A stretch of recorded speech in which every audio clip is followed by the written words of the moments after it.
പിളർപ്പിന് പിന്നാലെ TMCയിൽ പിടിമുറുക്കാൻ മമതാ ബാനർജി. TMC സംഘടനാ തലത്തിൽ വീണ്ടും അഴിച്ചുപണി. യുവജന വിഭാഗത്തിന്റെ സംസ്ഥാന പ്രസിഡന്റ് ചുമതലയിൽ നിന്ന് സയോണി ഘോഷിനെ മാറ്റി. അർണബ് ബാനർജിയെ സംസ്ഥാന തൃണമൂൽ യൂത്ത് കോൺഗ്രസ് പ്രസിഡന്റായി നിയമിച്ചു. അച്യുതൻ തുടരുന്നുണ്ട്. Achuthan, good morning again. ഒരിക്കൽ കൂടി സംഘടനയിൽ അടിമുടി അഴിച്ചുപണിയാണ്. അത് ഇപ്പോൾ വരുന്നത് വർഗ ബഹുജന സംഘടനകളാണ്. നേരത്തെ TMCയുടെ എല്ലാ ഘടകങ്ങളിലും അതിന്റെ ചുമതലക്കാരെ മാറ്റി. അവിടെയും ഈ വിമത നീക്കങ്ങളെ ഒന്നും തടയിടാൻ കഴിഞ്ഞിട്ടില്ല. ഇപ്പോഴും തലപ്പത്തൊരു മാറ്റം കൊണ്ട് ചിലപ്പോൾ പ്രശ്നങ്ങൾ പരിഹരിക്കാമെങ്കിലും അഭിഷേകിന്റെ കാര്യത്തിൽ ഒരു പുനരാലോചനയും ഇല്ല എന്നതാണ് മമതയുടെ നിലപാടല്ലേ?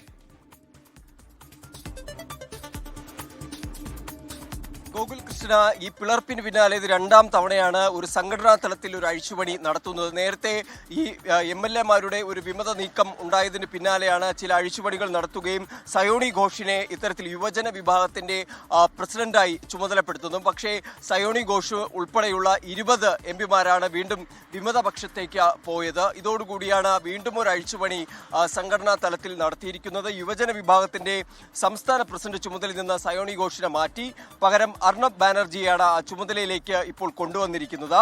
ഒപ്പം തന്നെ തൃണമൂൽ മഹിളാ കോൺഗ്രസിന്റെ അധ്യക്ഷ സ്ഥാനത്ത് നിന്ന് മാല റോയിയെ മാറ്റിയിട്ടുണ്ട്. പകരം അലിഫ അഹമ്മദിനെ പകരമായി നിയമിച്ചു. കുനാൽ ഘോഷിനെ നോർത്ത് കൊൽക്കത്ത സംഘടനാ ജില്ലാ പ്രസിഡന്റായി നിയമിച്ചിരിക്കുന്നു.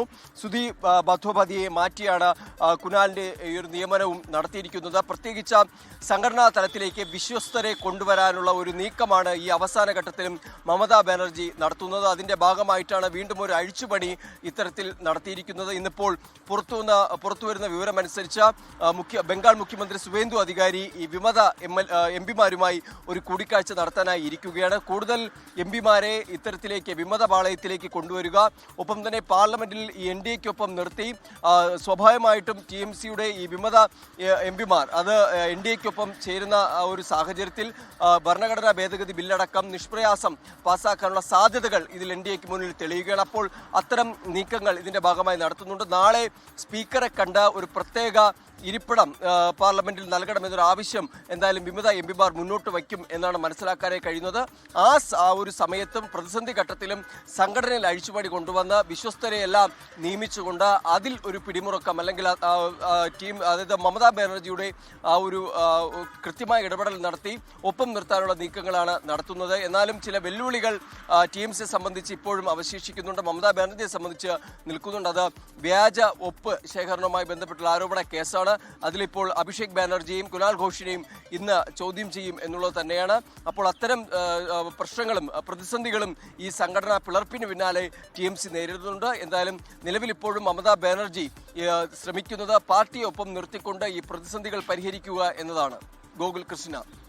ശരി, അച്യുതനാണ് വിവരങ്ങൾ നൽകിയത്. ഏതായാലും അഭിഷേകിന്റെ കാര്യത്തിൽ ഒരു പുനരാലോചനയില്ല. പക്ഷെ അഭിഷേകിനെ ചൊല്ലിയാണ് ഈ പോയ നേതാക്കളെല്ലാം അല്ലെങ്കിൽ വിമതരായ നേതാക്കളെല്ലാം അഭിഷേകിന്റെ നേതൃത്വത്തെയാണ് ചോദ്യം ചെയ്യുന്നതും. പക്ഷേ അങ്ങനെ ഒരു തീരുമാനമെടുത്താൽ അത് മമതയുടെ പിടിവിടുന്നത് പോലെയാവുകയും ചെയ്യും. അഭിഷേകിനെയും പാർട്ടിയും ഒന്നിച്ചു നിർത്താൻ പറ്റുമോ എന്നുള്ളതാണ് ചോദ്യം. അച്യുതനാണ് ഡൽഹിയിൽ നിന്ന് വിവരങ്ങളുമായി ചേർന്നത്.